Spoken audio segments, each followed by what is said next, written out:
is KARE 11 News at 10.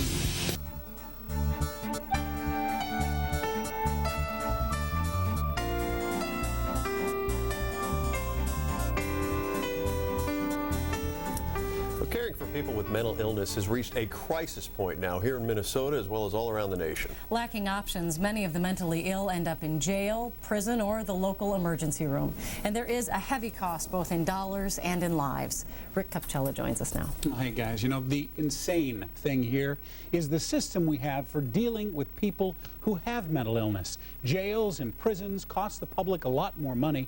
And what's worse, they actually exacerbate problems for people with mental illness. ERs, jails are not meant to be treatment centers.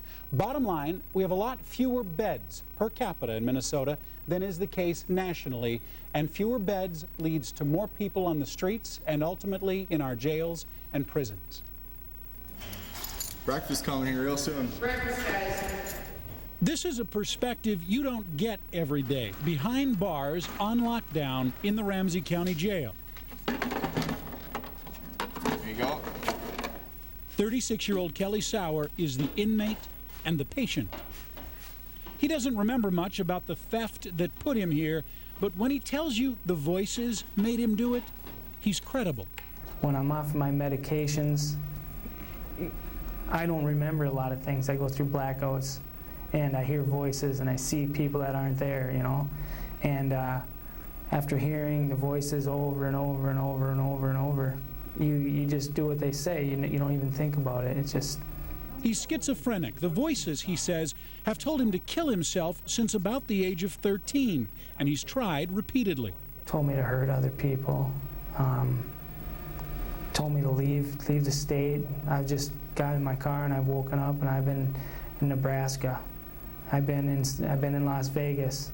I just woke up and I'm there. I don't know how I got there. I don't remember. It's just been a blackout. Have you ever hurt anyone, Kelly? No, I haven't. I've always hurt myself. By his own count, it's his 20th incarceration. He'll face commitment to a mental hospital this time, for a few weeks anyway. The system for dealing with the Kelly Sauers of this world is broken. The people who were institutionalized, they've all been released, or almost all of them, and they've flooded the system, and so they never got better. It's a chronic illness that doesn't go away. And then we have all sorts of new people coming in. In our week inside the Ramsey County Jail, we watched person after person come in identifying themselves as mentally ill. Does not take any meds. Jailers are now required to ask the question.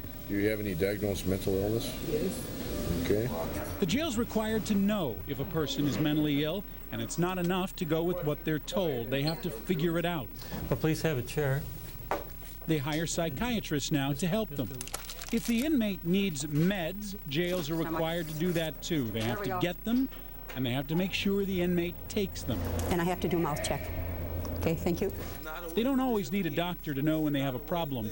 They put this man in a Kevlar suit when he came into the jail because they were worried about him hurting himself. When I'm in my cell, I be thinking, I be feeling, I be hearing things, voices, and that really rams me up because I get all spooked, like where the hell the voices coming from? Like what the hell? You know what I'm saying? What kind of stuff are they telling you? They don't really tell me to do much, they just talk and bug me to death. We're continually stunned by the level of mental illness that we see.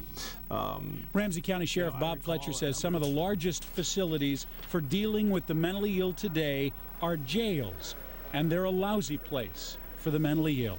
But the facility itself, as you've walked through it, you've videotaped, is not designed to treat persons who are mentally ill. And it's not even good for them. No, it's not good, and frankly, I would say simply, many of us in law enforcement resent the fact that the policymakers continue to expect us to be the final safety net. The breakdowns here are almost overwhelming. Clearly, we're not taking care of this population to begin with. We're asking mentally ill people to take their meds when their mental illness often keeps that from happening. And when they go off their meds and get in trouble, we send them to jail. jailers tell us they're more likely to be victimized here. They're certainly not getting treatment. In fact, the way it works in Minnesota, as soon as we put them in jail, while the jail will take over their medications, we terminate their health care altogether. So when they get out, they have no access to medication, to treatment, to anything. And so then you walk out and all of a sudden you don't have health insurance anymore. If you were on Social Security, that's been stopped and you have to get everything restarted and you have to reapply for your health care. And that is a 36-page form. More work for the least likely to manage it. One way police have been trained to minimize this problem is to start taking these people directly to the hospital instead of the jail. At least that way their health care is not canceled. But this has led to hospitals being jammed with the mentally ill as well. And emergency departments are stuffed full of psychiatric and chemically dependent patients who need to be seen and there's no place to put them. This is the new Acute Psychiatric Services Center at HCMC. It's a locked facility. They took in 2,000 patients last year. There are only 8 beds in this place. On the day we arrived, they were housing some in interview rooms, and more were waiting on gurneys in the emergency room as well. And it clogs up the system, so we end up having a lot of patients out on the streets. On the street, and then often back in the jail, where the average hold in Ramsey County is just 4 days. You know, it is difficult to establish how much all of this care costs because getting patient records is almost impossible. But a recent study of just 2 chronic recidivists at HCMC found taxpayers paid $1 million for the care of just 2 people over 2 years. And in the end, their mental illness didn't get better. It got worse.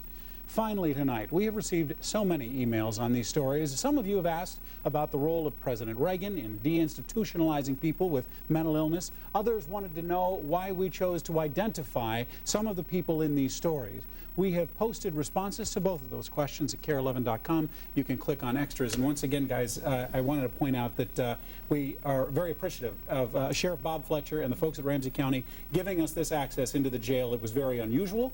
And I haven't seen it before, but it's very useful. Well, it is useful. It really illustrates the problem. Does anybody have solutions out there that they're proposing? You know, we talked a little bit about this last night, and so many of the solutions that are being worked out in both Hennepin and Ramsey County, there are mental health courts, okay?